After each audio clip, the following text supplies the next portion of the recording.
Kada je počelo stradanje 1999. godine, održali smo se, ostali smo i nikada nisam mogao pomisliti ni povjerovati da ću morati da napustim sveto Kosovo. Ne odlazim tamo gdje moram, vi ostajete tamo gdje morate. Ostanite, čuvajte naše svetinje i naše Kosovo.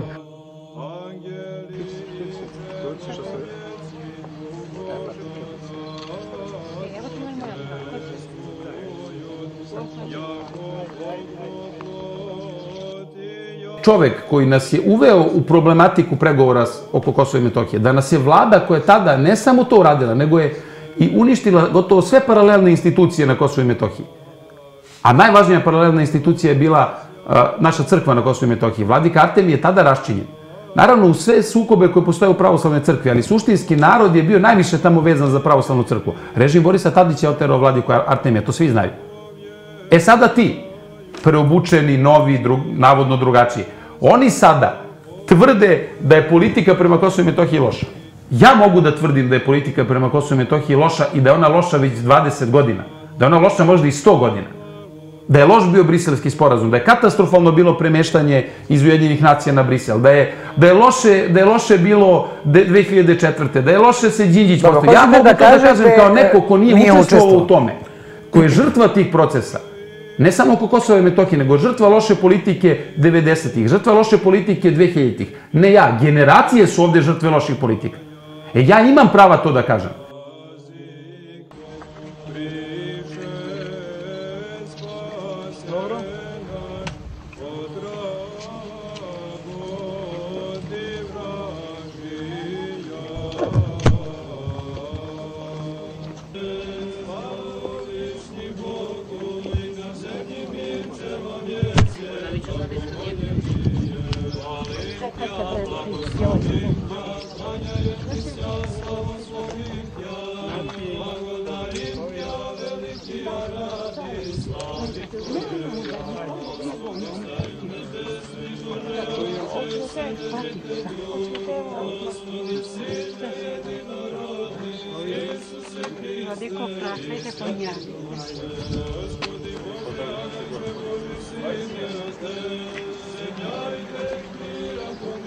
Svima s Bogom.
Gospodi, k Tebi pribjegoh, nauči me otvoriti volju Tvoju, jako Ti jesi Bog moj, jako Tebe, istočnik života. Osjet je Tvojemu zrim svijet, probavi milost Tvoju, vjedušim Tja.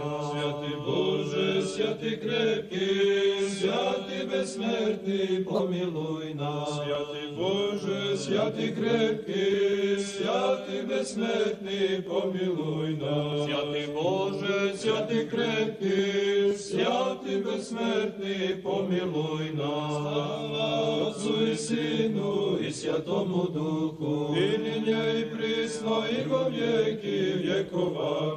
Svjati besmrtni, pomiluj